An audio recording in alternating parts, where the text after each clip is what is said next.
এক ঝোড়া রক্ত করবে। কালকেই বলছিলাম না কত ফুল ফুটে, এখনো গাছে রয়েছে। আমি বাথরুমে ছিলাম।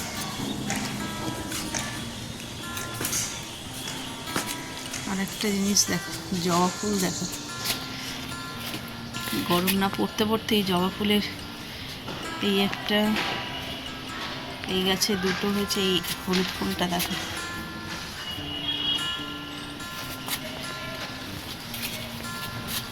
গাছ ভরে জবা ফুল ফুটেছে আজকে।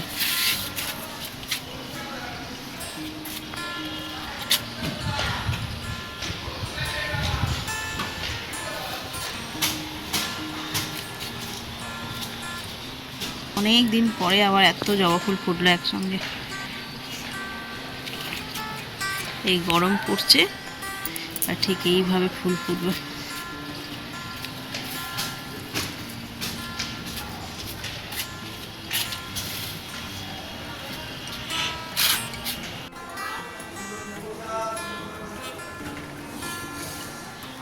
শুভ সকাল বন্ধুরা, নতুন একটা দিনে নতুন সকালে আপনাদের সকলকে স্বাগত জানাই আমার বঙ্গকুমা চ্যানেলে। আজ রবিবার, সকাল সকাল ব্লগটা শুরু করছি রান্নাঘর দিয়ে। যদিও রান্নাবান্না শুরু করিনি, যেহেতু আজ সানডে, একটু দেরি করেই রান্নাবান্না হবে। এই যে ব্রেকফাস্টের জন্য ব্রেড সেকছি, ব্রেড, বাটার আর এগ বয়েল হয়েছে। কলা আনতে বলেছিলাম, কলা নিয়ে এসছে, মিষ্টি আছে, এইসব দিয়ে আজকে ব্রেকফাস্ট হয়ে যাবে। আর রান্নাও আজ একদম সিম্পল। এই যে জ্যান্ত মাছ এনেছে আর এই চিকেন। তার কারণটা হচ্ছে যে জ্যান্ত মাছের ঝোল হবে এখন এবেলায়, আর নিম পাতা ভাজা, নিম সিম এসব দিয়ে ভাজা। এই হচ্ছে আজকে একদম সিম্পল মেনু। আজকে সানডে হওয়া সত্ত্বেও একদম সিম্পল মেনু রেখেছি সকালবেলায়। তার কারণ ব্রেডটা উল্টে দিই, তার কারণ হচ্ছে যে ওবেলা একটু স্পেশাল কিছু খাওয়ার ইচ্ছা আছে। তো কেন খাচ্ছি, কি খাবো না খাবো সেটা জানতে গেলে পুরো ব্লগটা দেখতে হবে। তো চলো আজকের দিনটাকে এখান থেকে দারুণভাবে শুরু করি।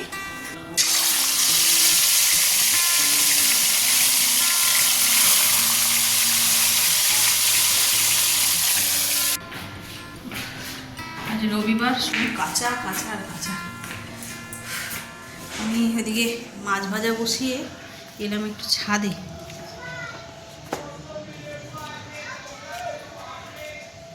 ছাদে এসছি কেন, আজকে হলো না লঙ্কা আনতে দিতে ভুলে গেছি। কোন দিক দিয়ে যাবো, যে অনেকগুলো লঙ্কা হয়ে আছে, এই কটাই তুলে নিই। খেতে যাওয়া আছে, আমি 2 দিন হয়ে যাবে। অনেক লঙ্কা, এই গাছে লঙ্কাগুলো এত ঝাল। বাড়ি বলটা ঘুরছে আবার।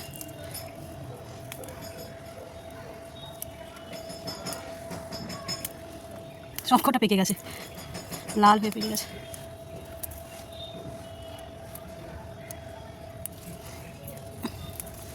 এই দেখো সবুজ রঙের রয়েছে, ওগুলো তুলবো না, এখন লাল করা দিয়ে হয়ে যাবে।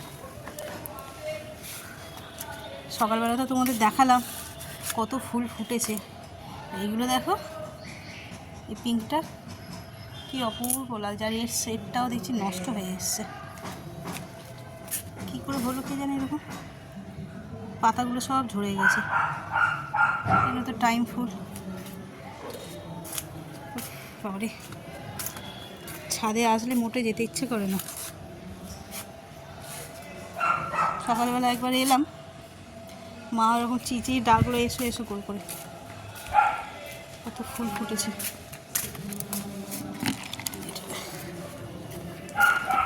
এটাতে না একটা সূর্যমুখী দানা ভিজিয়েছি, এইটাকে আজকে বসাবো।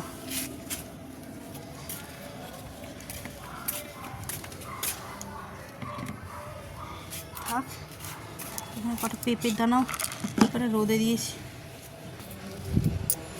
রবিবার মানে সৃষ্টির কাজ। এই ছেলেগুলো সব কম্বলগুলো রোদে দিয়েছে, কম্বলের দিন এবার শেষ। এদিকে শীতকালে জামা কাপড়ও সব মোটামুটি কাচা হচ্ছে, আমাদেরগুলোই হচ্ছে না। শরীরটা খারাপ বলে আমি অত উদ্যোগ নিচ্ছি না। শরীরটা একটু ঠিক হোক, বিশেষ করে ঠান্ডা লেগেছে, ওটা একটু ঠিক হোক, হলে তারপরে যত শীতের পোশাকগুলোকে তুলতে হবে।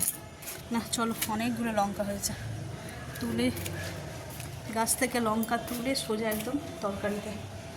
টমেটো তো সকালবেলা দেখলেই নিয়ে গেছে মা। জ্যান্ত মাছের একদম আর হনুকা আর চলে যাচ্ছে না। আজকে জ্যান্ত মাছের একদম পাতলা গন্ধরাজ লেবু দিয়ে ঝোল হবে। গন্ধরাজ লেবু দিয়ে ঝোল হবে না, ঝোলটা গন্ধরাজ লেবু দিয়ে খাওয়া হবে। অনেকে এখন করছে, সব কিছুতে গন্ধরাজ লেবু দিয়ে দিচ্ছে, চিকেনে, মোমোতে, সব কিছুতেই।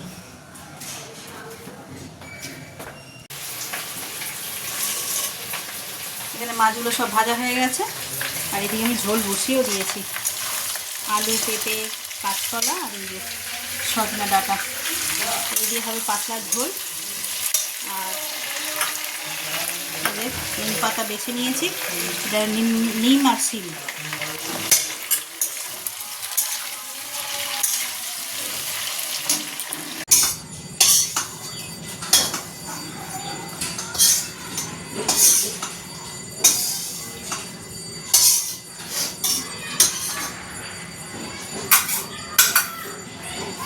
এই যে নিম আর শিম ভাজা হয়ে গেল, এদিকে আমার মাছের ঝোলও হয়ে গেছে। একটু তাড়াহুড়ো লেগেছে, সেদিন আর কিন্তু তোমাদের সঙ্গে শেয়ার করতে পারবো না। সকালে যখন ব্লগটা শুরু করলাম তোমাদের বললাম, তার আগে দেখাই চিকেনটাকে। এই যে চিকেন এখনও হয়নি, ম্যারিনেট করে রেখেছি, করবো চিকেন রেজালা। যেটা বলছিলাম সকালবেলায় তোমাদের বললাম আজ একদম সিম্পল মেনু সাদা মাটা রান্না করছি, তার কারণ বিকেলে একটা প্ল্যান আছে, সেই অনুযায়ী রান্নাবান্না হলো। কিন্তু হঠাৎ করে ওর বাবার ডিউটি এসে গেছে। এবার ও হঠাৎ করে যেতে এসেছে, তারা উড়ো করে রেডি করে বের করানো, সেই করতে গিয়ে আর কিচ্ছু ভিডিও করা হয়নি। এই এখনও গেল, এবার চিকেনটা করবো। তো যথারীতি ঘরে মেম্বার না থাকলে যা হয়, প্ল্যান ক্যান্সেল। আবার দেখা যাক যেদিনকার হবে সেদিনকার। চলো এখন চিকেন রেজালাটা করবো। এটা তো দেখলে ম্যারিনেট করে রেখে দিয়েছি, কড়াটা একটু ধুয়ে নিয়ে ওই মশলাটা রেডি করতে হবে। ঘড়িতে কটা বাজে জানো? 2টো।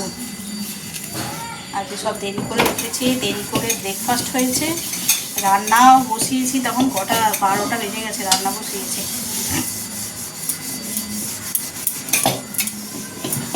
এখনও সব স্নান হয়নি, কাঁচা ধোয়া, সানডে বলে কথা, সারা সপ্তাহটা নেড়ে ঘেটে এখন পরিষ্কার করতে হয়।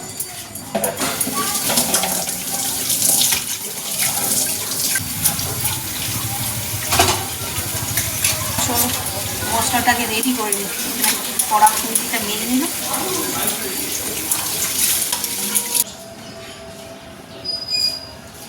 চিকেনের জন্য সব মশলা রেডি করে নিয়েছি, অল্প একটু পেঁয়াজ বেরেস্তা বানিয়ে নেব। আচ্ছা আগেই বলি, চিকেন রেজালা কীভাবে বানাতে হয় কম বেশি সবাই জানে, আমিও জানি, কিন্তু তা সত্ত্বেও আমি আমার মতন বা আমার স্টাইলেই বানাই, ঠিক আছে? তো সেটাকে নিয়ে কেউ জাজ করো না। প্রথমে এই যে বেরেস্তা বানাবো, আর এদিকে আমার সব মশলা মোটামুটি রেডি। তেল গরমও হয়ে গেছে, চলো পেঁয়াজটা দিয়ে দিই।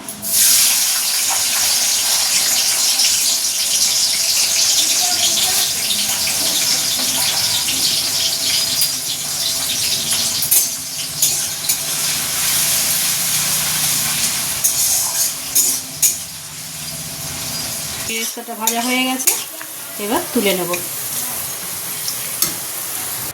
এই তেলের মধ্যে দিয়ে দেবো গোটা গরম মশলা, গোলমরিচ, এলাচ আর শুকনো লঙ্কা। এবার এই যে বাটা মশলাটা, পেঁয়াজ, লঙ্কা, আদা রসুন, অল্প করে আদা রসুন দিয়েছি,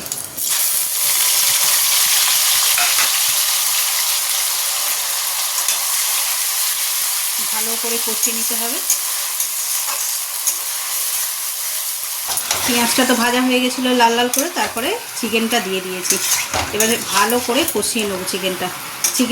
চিকেনটাতে তো আদা রসুন, গোলমরিচ, নুন, দই দিয়ে ম্যারিনেট করা ছিল, একটু জল মনে হচ্ছে ছাড়বে, ছাড়ুক, ভালো করে কষিয়ে নিয়ে তারপরে এই যে এখানে কাজু আর মগজের পেস্ট বানিয়ে রেখেছি, এটা দেব। একদম সিম্পল ঘরোয়া ওয়েতে রান্না করছি।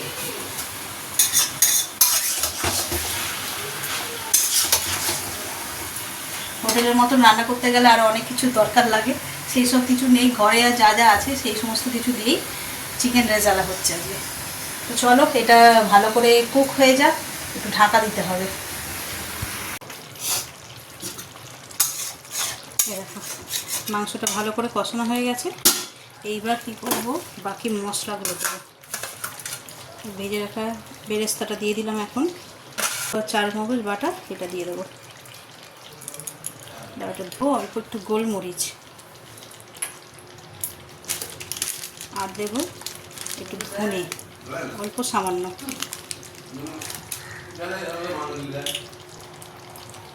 দেব কেওড়া জল।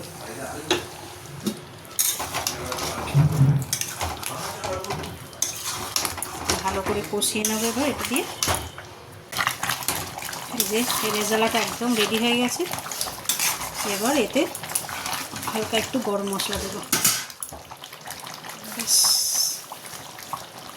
একদম রেডি। এবার গ্যাস বন্ধ।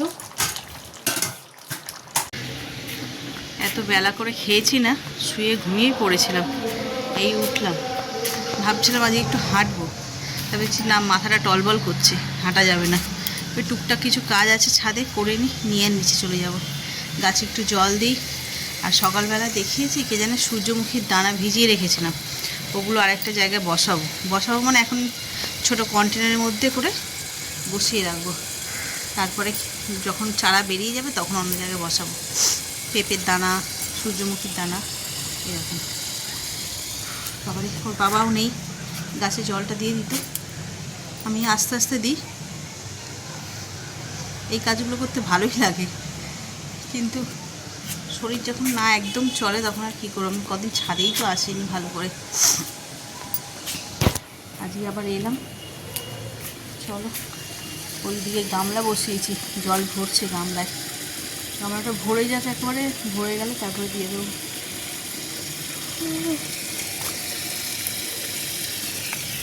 এই লেবু গাছটা জানি না আদৌ লেবু হবে কিনা, পাতি লেবু গাছ। আমাদের ওই বাড়িতে, পুরনো বাড়িতে একজনের টবে ছিল ছোট্ট একটুখানি, সে দিয়ে চলো কাকি তুমি নিয়ে যাও বসাবে বলে বসিয়েছি। তো এতে পাতায় পাতায় তো ভরে, ডালপালায়ও ভরে গিয়ে গাছটা বেশ সুন্দর হয়েছে।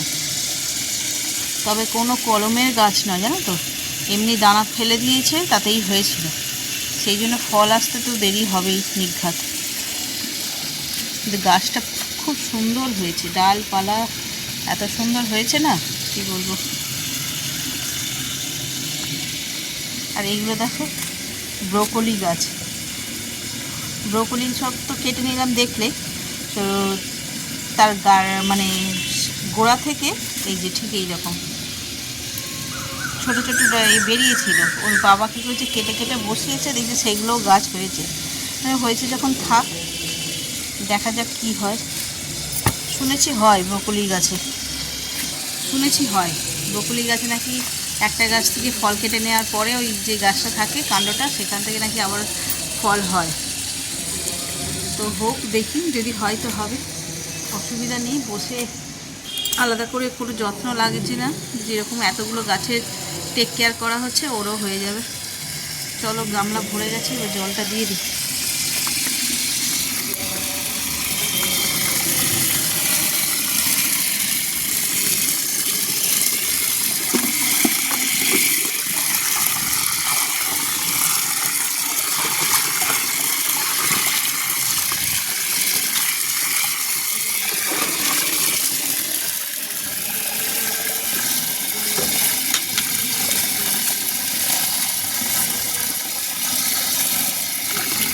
মাটি পুরো শুকিয়ে গেছে একদম, রোজ জল দেওয়া হয় তাও মাটি শুকনো।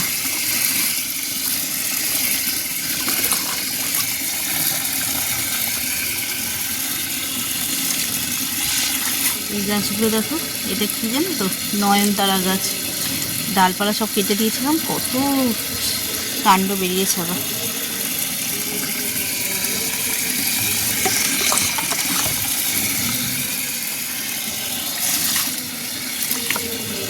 এইটাতে একদম বেল ফুলে কুঁড়ি কুঁড়ি পড়ে গেছে।